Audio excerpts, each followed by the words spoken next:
What's up everyone, this is Rob from Mic Check Gaming. I hope all of you are having a wonderful new year, and now that we're finally in 2017, I've decided it's time to talk about my top 10 most anticipated games of this year, so let's get started. Number 10 is Crash Bandicoot Insane Trilogy. I think I'm one of the 10 people in the world who have never actually played much of Crash when I was younger. However, the awesome Easter egg in Uncharted 4 really made me want to try it, even though I was terrible at it. Luckily, Activision greenlit a full remaster of the original trilogy, and it looks fantastic. This isn't just a high-res update, the game was built from the ground in high definition. I can't wait to get my hands on it. Number 9 is a game called Farpoint. Dooley and I got our hands on a PSVR over the holiday break, so now we can play new games and make awesome videos. But Farpoint is a first-person shooter played entirely in virtual reality. Instead of teleporting around the room like most VR games, you actually move with an analog stick built into the brand new gun controller. Although the plot is still under wraps, Farpoint looks like a very promising first step into VR first-person shooters, and we are excited to finally play it. Number 8 on my list is a game called Vampire. This one might not be on many people's radars. It's from Don't Nod, the studio behind the fantastic game Life is Strange. I could do an entire video on Life is Strange. That game had more of an emotional impact on me than any other game I've ever played. So obviously I'm excited about the follow-up. Although absolutely nothing like its predecessor, Vampire takes place in the early 1900s and puts you in control of a doctor who must come to terms with his new undead condition. And although you are a vampire, you can choose to kill or not kill people throughout the story. I'm most interested to see how Don't Nod includes combat and action into this title. If it resonates with me even a fraction of what Life is Strange did, then this could easily be one of my favorite games of 2017. Game number 7 on my list is Star Wars Battlefront 2. Now, we know almost nothing about this title. There is no trailer or release date, and all we know is that it will come out in fall of this year. My friends and I were super excited for the first Battlefront game, but got bored fairly quickly because we aren't big into online-only games. If Battlefront 2 can fulfill its promise of a campaign, then I think a lot more people will stick with it. There is a lot of pressure to deliver a big Star Wars game, especially with Episode 8 coming out in December. If DICE can do what Respawn did with Titanfall 2, then Battlefront 2 will be another huge seller. Number 6 is Ukulele. I am super excited about this game. It's made by Playtonic, a studio made up of old members of Rare, and Rare made one of my favorite games on N64, Banjo-Kazooie. Ukulele replaces the Bear Bird team with a Bat Chameleon one, and it looks super cute and fun and looks like a lovingly crafted throwback to the old school platformers. The super bright colors and endless collectibles are enough to make me buy this on day one. Alright, halfway there, and number 5 is technically a standalone DLC. Uncharted: The Lost Legacy is Naughty Dog's first ever campaign expansion for an Uncharted game.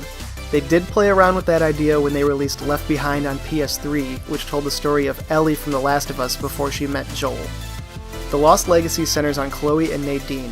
It's hard to tell if this takes place before, during, or after Uncharted 4, but I am really excited to learn more about both of these characters. I was sad that Chloe never made an appearance in Uncharted 4, so having an entire DLC dedicated to her is awesome. If you watched my top 10 games of 2016 video, then you know how much I love Uncharted, and I can't wait to play this. Number 4 is Destiny 2.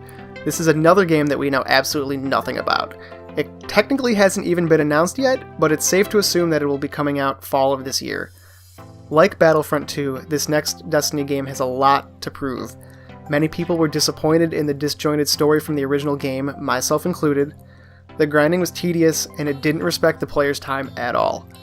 Bungie improved the life of the game tenfold with its following expansions, but that has only increased the pressure on them to put out something special. If Destiny 2 isn't close to perfect, I think the community will be in an uproar. However, I'll still play the game regardless. Game number 3 is Days Gone. This one has me highly intrigued. It's made by Sony Bend Studio, whose last game was Uncharted Golden Abyss on Vita, which came out in 2011. As much as I enjoyed that game, Days Gone is an entirely different monster. You control Deacon, who's a bounty hunter, in an open-world survival game while you fight off zombie-like creatures called Freakers.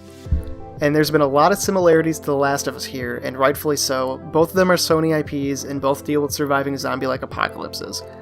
But as absolutely terrifying as the clickers are, these Freakers are scary in a different way. Mimicking the creatures from World War Z, these things are fast. They run at you in huge groups and can overwhelm you easily. It looks thrilling and horrifying, and not much else is known about this game, but I'm excited to mow down hundreds of freakers with a machine gun and a Molotov cocktail. Number 2 on my list is God of War. I'm still not sure if this game is even coming out this year. There's no mention at all of a release date, but if it does, I think God of War could easily jump to the top of my favorite games. I adored the original trilogy, even though Kratos is, he's a pretty bad character. This new one looks to add depth to him by giving him a son to protect. I'm also a fan of Kratos' new axe. He can throw it and have it return to his hand, much like Thor's hammer. In the end, I really just want to run around as Kratos killing monsters again, but if this new spin can give me a great story and a character I actually care about, then even better. And finally, my number 1 most anticipated game is Horizon Zero Dawn. Coming out in just over a month, this game has had my attention since its initial reveal. I'm a huge sci-fi fantasy fan, and this combines both genres perfectly. I love the idea of a badass female protagonist, and it creates a lot of mystery with robotic dinosaurs. We don't know what they are or how they got there, but Guerrilla Studios promised we will find all the answers to the questions throughout the game. Honestly, I'm excited about the freshness of this idea. Guerrilla spent a lot of time with the Killzone franchise, and I like that they're finally branching out. All of the talking heads that I listen to think Horizon Zero Dawn could be Sony's next big franchise. If they are right, then I can't wait to play this game, and it will be a day 1 purchase for sure. So that wraps it up. Let me know if you agree or disagree, and what games are on your list. Let me know in the comments or tweet at me at MikeCheckGaming. I hope you all enjoyed the video, and I'll talk to you soon. Bye.